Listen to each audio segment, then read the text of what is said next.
Hello friends, welcome back to my YouTube channel. അപ്പോൾ എല്ലാവർക്കും സുഖമാണെന്ന് കരുതുന്നു. നമുക്ക് വീഡിയോയിലോട്ട് നേരെ പോകാം. നമ്മൾ ഇന്ന് തയ്യാറാക്കാൻ പോകുന്നത് ഉരുളക്കിഴങ്ങ് കറിയാണ്. അതിനുവേണ്ടി ഞാൻ 3 ഉരുളക്കിഴങ്ങ് വിസിൽ വെളിച്ച് എടുത്തിട്ടുണ്ട്. നമ്മുടെ കറിക്ക് ആവശ്യമായ ഇൻഗ്രീഡിയൻസ് എന്തൊക്കെയാണെന്ന് നോക്കാം. ഞാൻ തൊലി പൊളിഞ്ഞ് അരിഞ്ഞു വെച്ച 6 സവാള, പിന്നെ 5 പച്ചമുളക്, കുറച്ച് ഇഞ്ചി വെളുത്തുള്ളി പേസ്റ്റ്. ഇത്രയാണ് നമ്മുടെ കറിക്ക് ആവശ്യമായ ഇൻഗ്രീഡിയൻസ്. ഒരു പാൻ അടുപ്പത്ത് വെച്ചിട്ടുണ്ട്. പാൻ ചൂടായി വന്നതിന് ശേഷം അതിലേക്ക് ആവശ്യമായ എണ്ണ ഒഴിച്ചു കൊടുക്കാം. ഞാനിവിടെ സൺഫ്ലവർ ഓയിലാണ് എടുത്തിട്ടുള്ളത്.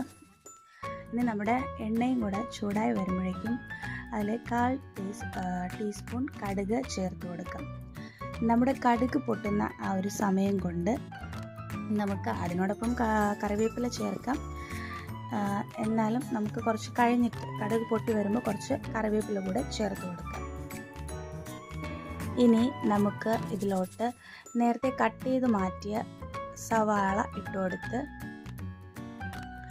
നന്നായിട്ടൊന്ന് വഴറ്റിയെടുക്കാം.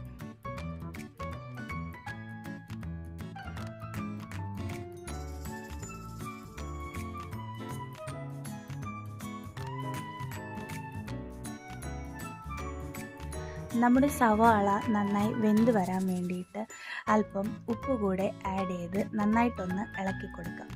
ഈ സമയം മുഴുവനും നമ്മുടെ ഫ്ലെയിം ലോ ഫ്ലെയിമിൽ വച്ചിട്ട് വേണം നമുക്ക് ഈ സവാള ഒന്ന് വഴറ്റിയെടുക്കാൻ വേണ്ടത്.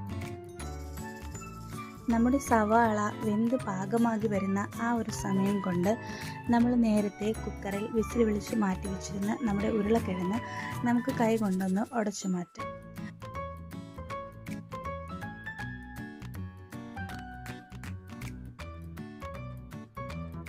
നമ്മുടെ കറിയുടെ ബാക്കി പ്രോസസ്സ് നോക്കാം. സവാള ഇപ്പോൾ ഏകദേശം നല്ല ഗോൾഡൻ ബ്രൗൺ കളറായി വന്നിട്ടുണ്ട്. ഇനി ഇതിലേക്ക് ബാക്കി ഇൻഗ്രീഡിയൻസ് കൂടി ചേർത്ത് കൊടുക്കാം.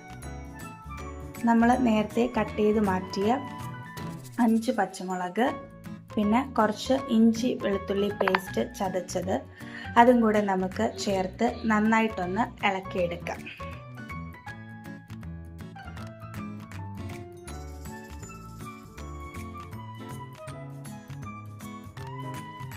നമ്മുടെ സവാളയുടെയും പച്ചമുളകിൻ്റെയും ഇഞ്ചിയുടെയും ഒക്കെ പച്ചമണമൊക്കെ ഇപ്പോൾ ഏകദേശം മാറി സവാള നന്നായി വഴന്നു വന്നിട്ടുണ്ട്. ഇനി നമുക്കിതിലോട്ട് നമ്മുടെ പൊടികളാണ് ചേർത്ത് കൊടുക്കേണ്ടത്. നമുക്ക് ആവശ്യമായ പൊടികൾ ചേർത്ത് കൊടുക്കാം. ഞാനിവിടെ 1/2 ടീസ്പൂൺ മഞ്ഞൾപ്പൊടിയും 1/2 ടീസ്പൂൺ കുരുമുളക് പൊടിയും ചേർത്ത് കൊടുക്കുന്നുണ്ട്.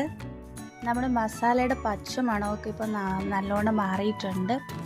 നമുക്ക് ഇനി ഇതിലോട്ട് നേരത്തെ ഉടച്ച് വച്ചിരുന്ന ഉരുളക്കിഴങ്ങ് കൂടെ ചേർത്ത് നന്നായിട്ടൊന്ന് വഴറ്റിയെടുക്കാം. ശേഷം നമുക്ക് 1/2 ഗ്ലാസ് പാലും 1/2 ഗ്ലാസ് വെള്ളവും ചേർത്ത് നമ്മുടെ ഉരുളക്കിഴങ്ങ് കറിക്ക് നല്ല കട്ടി ഉണ്ടാകാനും കഴിക്കുമ്പോൾ നല്ല ടേസ്റ്റ് ഉണ്ടാകാൻ വേണ്ടിയിട്ടും ഇത്രയും ചേർത്ത് കുറച്ചുകൂടെ ഒന്ന് കുറുക്കിയെടുക്കാം.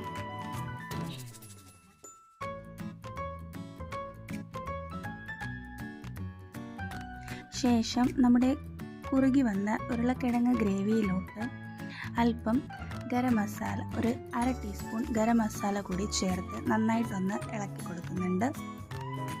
അതിനുശേഷം നമ്മുടെ ഫൈനൽ ഇൻഗ്രീഡിയൻസായ, അതായത് നമുക്ക് കാണുമ്പോഴും കഴിക്കാൻ വേണ്ടിയിട്ട് തോന്നണം എന്നുള്ള രീതിക്ക് നമുക്കൊരു ഫൈനൽ ടച്ചപ്പിന് വേണ്ടി കുറച്ച് മല്ലിയില കൂടെ ചേർക്കുന്നുണ്ട്. അങ്ങനെ വളരെ സ്വാദിഷ്ടമായ നമ്മുടെ ഉരുളക്കിഴങ്ങ് കറി ഇവിടെ തയ്യാറായിട്ടുണ്ട്. നമ്മുടെ ചപ്പാത്തിക്കും ഇഡലിക്കും ഇടിയപ്പത്തിനൊക്കെ എല്ലാവർക്കും ഈ കറി ഒരുപാട് ഇഷ്ടമാകും. അപ്പോൾ മറക്കാതെ നമ്മുടെ ചാനൽ സപ്പോർട്ട് ചെയ്യുക, സബ്സ്ക്രൈബ് ചെയ്യുക. അപ്പോൾ അത്രയേ ഉള്ളൂ. എല്ലാവർക്കും ഇഷ്ടപ്പെടുത്തുന്ന അടുത്ത ഒരു പുതിയ വീഡിയോയുമായി വരുന്നതുവരെ ബൈ.